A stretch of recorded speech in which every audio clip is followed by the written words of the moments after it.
جی سب سے پہلے میں اس بات پہ کرنا چاہتا ہوں کہ پہلے ہم دیکھیں گے کہ اس جو قانون آیا جی اس کے ہمیں 3 چیزیں سب سے پہلے سمجھنی چاہیے. ایک تو اس کے پیچھے آبجیکٹو کیا تھا اور اس میں نیا کیا ہے,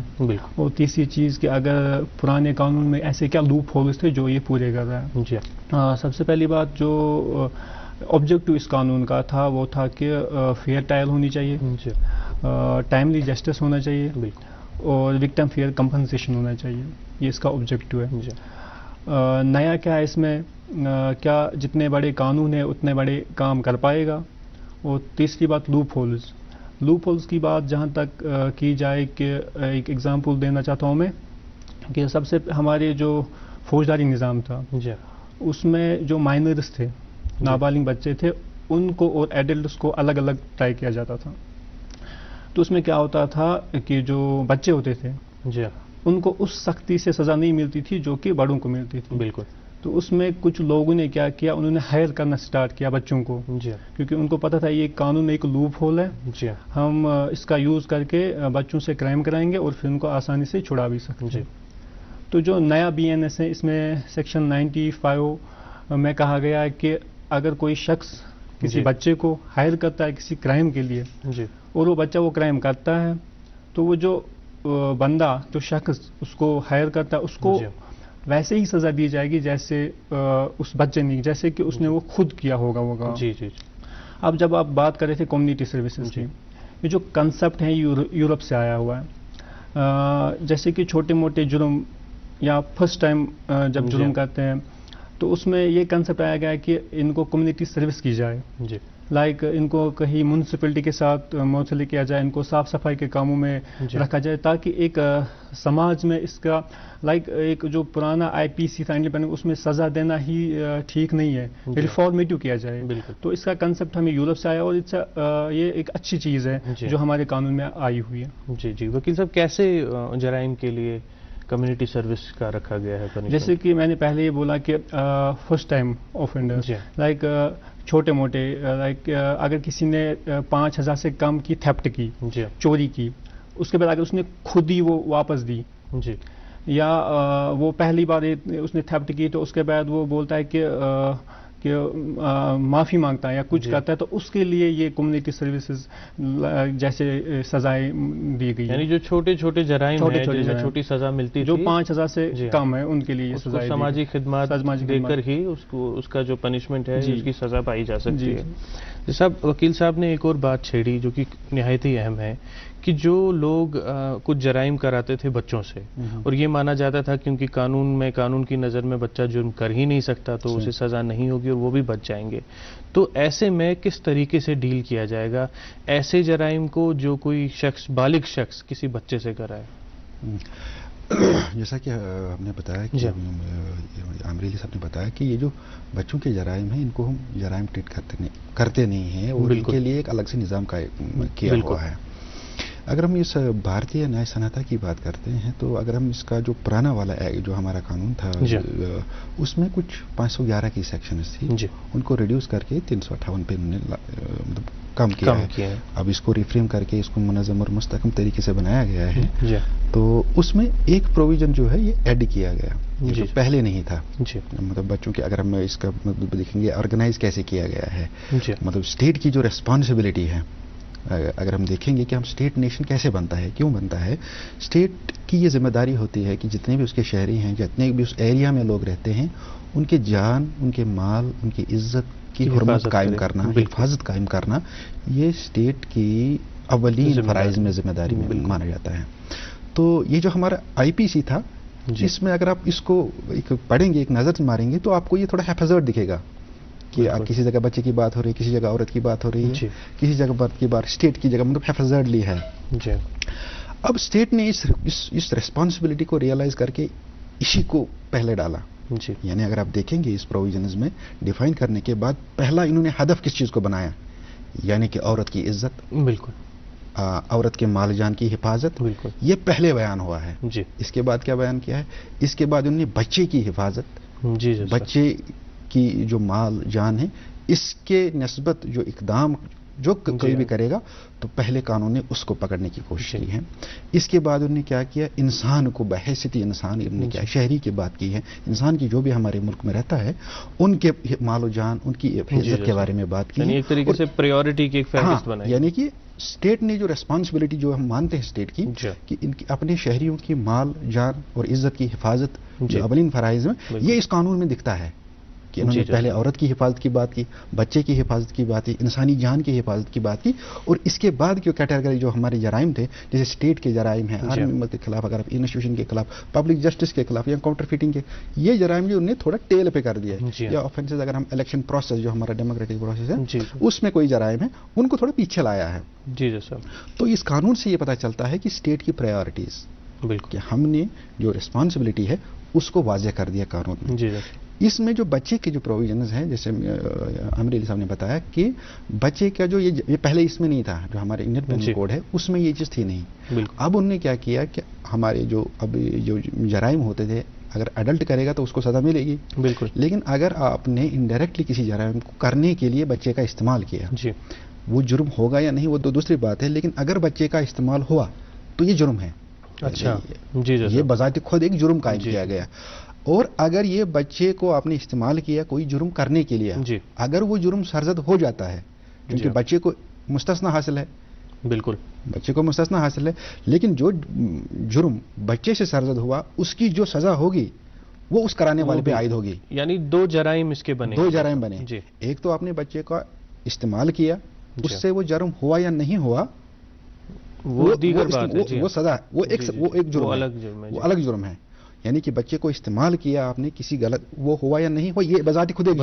ایک جرم ہے, کہ بچے کو استعمال کرنا ایک جرم ہے. اس کے بعد اگر وہ استعمال ہوا وہ بچہ اور بچے سے وہ غلطی سرزد ہو گئی, وہ سرزد جو بچے نے کی ہے اس کی سزا بچے کو نہیں اس کے کرانے والے کو جائے گا کہ کرانے والا نہیں کیا ہے. یہ جرم اس میں نہایت ہی اہم بات ہے. اب ہم ایسے جرائم کے بارے میں بات کریں گے جو کہ پہلی بار یہ جرائم جو ہے قانون میں لائے گئے, جیسے کہ ذکر ہوا پچھلے سال جب یہ قانون لایا جا رہا تھا تو کہا گیا موب لنچنگ جو کہ ایک پرابلم بن چکی تھی ہمارے سماج میں, اس کا بھی ایک جرم بنایا گیا. تو وکیل صاحب جاننا چاہیں گے موب لنچنگ کسے کہیں گے اور کس طریقے کی سزا اس کے لیے رکھی گئی ہے؟ جی, جہاں تک بات کی جائے موب لنچنگ کی, موب لنچنگ اس میں اس کے لیے ایک الگ سیکشن ڈیفائن کیا گیا. اس میں بولا گیا کہ اگر کوئی ریلیجن, کاسٹ, کریڈ, سیکس کے نام پہ کسی کو مارے, ایک جس میں 5 افراد سے زیادہ شامل ہو, اور وہ کہیں پہ کچھ دنگے جیسی حالات پیدا کرے اور اس میں سیکس کارڈ, کریسٹ یا مذہبی نام دے کے کسی کی موت واقع ہو جائے, تو ان کے لیے الگ سے پراوڈھان رکھا گیا. ان کے لیے جو سزائیں مقرر کی گئی وہ لائف امپریزمنٹ کی سزا دی گئی, اور وہ بڑھا کر ڈیتھ پینلٹی بھی بڑھا سکتے ہیں. یعنی کم از کم اس میں عمر قید کی سزا کم سے کم ڈیتھ پینلٹی بھی ہو سکتی ہے. جی نہایت ہی امپورٹنٹ قانون ہے. اب جیسا بات کریں گے شاید جو سب سے اہم چیز ان قوانین میں لائی گئی ہے, آرگنائزڈ کرائم کی اصطلاح استعمال کی گئی ہے, جاننا چاہیں گے وہ کیا ہے؟ یہ آرگنائزڈ کرائم جو ہے یہ بھی مطلب دور حاضر کا ایک مطلب ایک حالات ایسے ہمارے سوسائٹی میں پیش آ گئے, اس کو ڈیفائن کیا اور اس کا تدارک, اس کا تدبیر بھی کرانی بہت ضروری تھی, جو کہ IPC میں نہیں تھی. مطلب اگر آپ دیکھیں گے کہ ایک سنڈیکیٹ طریقے سے کرائمز کیے جا رہے ہیں, چاہے وہ تھیفٹ ہو, ایک تو تھیفٹ تو کسی نے چوری کی, لیکن ایک گروہ بنتا ہے جو اس کو آرگنائز طریقے سے پلان کر لیتا ہے. اب اس کو ڈیفائن کیا ہے, بذات خود اس کو ایک انٹروڈیوس کیا گیا ہے, اور اس میں وہ ساری انلیگل ایکٹیویٹیز جس کو ہم معروف طور پہ مانتے ہیں ان کو لایا گیا ہے. جیسے اگر ہم بات کریں ایلیسٹ ٹریفکنگ کی, اگر ہم مطلب ڈرگس میں کوئی انوالو ہے, ایک سنڈیکیٹ طریقے سے کر رہا ہے, اسی طرح سے اگر ٹریفکنگ میں, ہیومن ٹریفکنگ میں کوئی انوالو ہے, اسی طرح سے اگر ہم بچوں کے مطلب ہیومن ٹریفکنگ استعمال کرتا ہے, اسی طرح جو ہمارے اکنامک آفینسز ہیں جو معیشت ہماری ملک کی معیشت کے خلاف ہے, اگر وہ اس میں ایک انڈیکیٹ طریقے سے آرگنائز کرتا ہے تو ان کو ایک آرگنائز طریقے سے ڈیل کرنے کے لیے 2 جرائم کریے گئے. ایک تو آرگنائز کرائم ہے اور دوسرا ہے پیٹی آرگنائز کرائم. جیسے دو یا دو سے زیادہ اس کوئی افراد اس میں سنڈیکیٹ طریقے سے کنسرٹ طریقے سے کوئی ایکٹ بعمل لاتے ہیں جو اس میں ڈیفائن کیے گئے ہیں، تو وہ اس پیٹی میں انہوں نے تھیفٹ کا ذکر کیا ہے، ایکسٹارشن کا ذکر ہے، کوئی پبلک پلیس پہ جا کے کوئی مطلب سنیچنگ کرتا ہے، تو اگر ایک بندہ ہے تو اس کے لیے سنیچنگ کا الگ جرم ہے، لیکن اگر وہ کنسرٹڈ طریقے سے کرتے ہیں تو ان کو آرگنائزڈ کرائم مانا جائے گا، اور ان سے لیے الگ سے پروویژنز کریٹ کیے گئے ہیں اس ایکٹ میں۔ جیسا اب تو آرگنائز کرائم میں دو اقسام ہیں، ایک آرگنائز کرائم، دوسرا پیٹی آرگنائز کرائم۔ پیٹی یعنی جو چھوٹے جرائم میں ہاں، جیسے میں نے یہ عرض کیا کہ جب آپ یہ ہے کہ آفینس کی جو بذات خود نیچر ہے وہ ڈیسائیڈ کرے گا کہ یہ پیٹی میں فال کرے گا یا نہیں کرے گا۔ بالکل، اس میں جو ایکٹیویٹی ہے مطلب جرائم تو جو ڈیفائن ہے اس میں مطلب انلیگل طریقے سے آپ انلافل طریقے سے جو بھی ایکٹیویٹی آپ ایکسٹارشن کی کریں گے، تھیفٹ کی کریں گے، آپ کنٹری کی معیشت کے خلاف کوئی کارروائی کریں گے، ڈرگ ٹریفکنگ میں انوالو ہو جائیں گے، ہیومن ٹریفکنگ میں انوالو ہو جائیں گے، اس طرح کی ایکٹیویٹی جب آپ کنسرٹڈ طریقے میں کریں گے تو یہ آرگنائزڈ کرائم بن جائے گا۔ بالکل، اب اسی طرح سے اگر پبلک پلیس میں 2 لڑکے جا کے 4 لڑکے جا کے کوئی تھیفٹ سنیچنگ کرتے ہیں یا اس طرح کا کوئی واقعہ معاملہ ہے تو وہ پیٹی آفینس بن جاتا ہے۔ بالکل، تو اس پیٹی آفینس کو سپریٹ کر کے الگ سے ان کی فرق سزا میں ہے، یعنی جو آرگنائزڈ کرائم ہے اس کی سزا زیادہ ہے اور اس کی سزا کم ہے۔ یعنی جیسے اب عام طور پر جیسے چوری ہوتی ہے تو اگر چوری ہوئی، چوری تو خود ایک جرم ہے جس کی سزا مقرر کی گئی ہے، لیکن اگر وہ آرگنائزڈ پیٹی کرائم بن جائے تو اس کی سزا بڑھ جاتی ہے۔ جی سر، اس کی سزا بڑھائی گئی ہے۔ جیسا ہم دیکھتے ہیں آئے دن ہمارے فون پہ کال آتے ہیں، اسکیمز ہوتے ہیں، ہمیں کریڈٹ کارڈ کی کبھی کبھی ڈیٹیل مانگی جاتی ہے، ہم میں سے کچھ اشخاص دے بھی دیتے ہیں، او ٹی پی دیتے ہیں، پھر پتہ چلتا ہے ان کے ساتھ ایک اسکیم ہوا ہے، ان کے اکاؤنٹ سے ان کی اتھارٹی کے بنا پیسے نکالے گئے ہیں، تو کیا وہ بھی پیٹی کرائم کی ڈیفینیشن میں آئے گا؟ یہ میں آپ یہاں عرض کروں کہ یہ سائبر کرائم بذات خود ایک کیٹیگری ہے۔ بالکل، مطلب یعنی کہ اگر آپ دیکھیں گے تو ایک آدمی یہ چیزیں نہیں کر سکتا، ایک آرگنائز طریقے سے آپ بینک اکاؤنٹس کر رہے ہیں، بینک اکاؤنٹس کی مطلب اتنا کریٹ کر کے آپ یہ چیزیں نہیں کر سکتے، تو یہ آرگنائزڈ کرائم میں اس کیٹیگری کو اسپیسیفکلی ڈالا گیا ہے کہ جو اس طرح کی ایکٹیویٹی سائبر کرائم میں انوالو ہو جائے گا تو یہ آرگنائزڈ کرائم میں فال کرے گا، یعنی یہ بھی آرگنائزڈ کرائم ہے جس کی زیادہ سزا ہوگی عام جرم سے، عام جرم سے سزا زیادہ ہے اس کی۔ یعنی اگر ہم دیکھیں موٹے طور پر تو جو عام جرم ہے اس کو الگ کیا گیا آرگنائزڈ کرائم سے۔ جی صاحب، تو وکیل صاحب آپ جاننا چاہیں گے ہٹ اینڈ رن کیسز کے بارے میں، خاص طور پر ایسی جگہ جہاں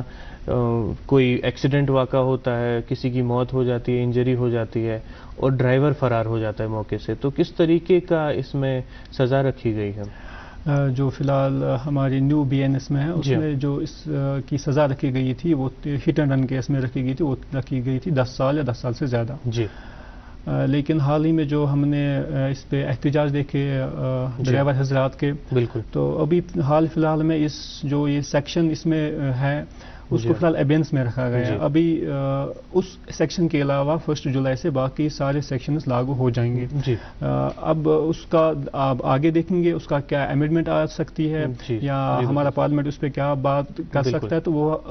فی الحال تو وہ لاگو نہیں ہوگا، فی الحال ہمیں اس پہ کوئی بات نہیں کر سکتے ہیں۔ تو وکیل صاحب جو کہ بہت اہم ایک سیکشن لایا گیا تھا ہٹ اینڈ رن کیسز میں، اس کی سزا بڑھائی گئی تھی اگر ڈرائیور اطلاع نہ کرے یا اسے ہسپتال نہ لے جائے، تو فی الحال وہ سیکشن جو ہے وہ رائج نہیں ہوگا فی الحال۔ ٹھیک ہے، یہاں میں تھوڑا اس پہ جی صاحب ضرور ایڈ کر لوں ضرور کہ یہ جو ہٹ اینڈ رن کیسز میں وہ ہے کہ death by rash and negligent act. بالکل، اب اس میں 2-3 اگر ہم کیٹیگرائز کریں گے، ایک تو ہماری جو انڈین پینل کوڈ سزا یہ تھی کہ 2 سال، اگر کوئی ریش اینڈ نیگلیجنٹ ایکٹ وہاں سے بڑھا کے اس کو 5 سال کرائے، اب جو سزا ہو سکتی ہے وہ 5 سال تک ہو سکتی ہے۔ اب یہ ریش اینڈ نیگلیجنٹ ایکٹ ایک میڈیکل پروفیشنز میں بھی مطلب ڈاکٹرز میں اگر ان کی نیگلیجنٹ ایکٹ سے یہ کسی کی ڈیتھ ہو جاتی ہے تو ان کی سزا 2 سال تک کرتی ہے، یعنی جو پرانی سزا تھی انہیں وہی وہ اس کو آگے کر دیا ہے۔ اس کے ساتھ ساتھ یہ جو انہوں نے کہا کہ اگر کوئی ریش اینڈ نیگلیجنٹ ڈرائیونگ سے کوئی ڈیتھ ہو جاتی ہے اور وہ ڈرائیور کیا کرتا ہے موقع سے without reporting this act, without مطلب کوئی وہ مطلب اس حادثے میں زخمی ہوا ہے اس کی مروت اور مدد کرنے کے بجائے وہاں سے موقع سے فرار ہو جاتا ہے، تو ان حالات میں اس کی سزا 10 سال تک کی گئی تھی۔ اب جیسا کہ شیخ عامر علی صاحب نے بتایا کہ اس میں جو ڈرائیور حضرات ہیں ان کی پروٹیسٹ کی وجہ سے اس سیکشن کا یہ ایک سب سیکشن ہے، اس کو فی الحال جو ہے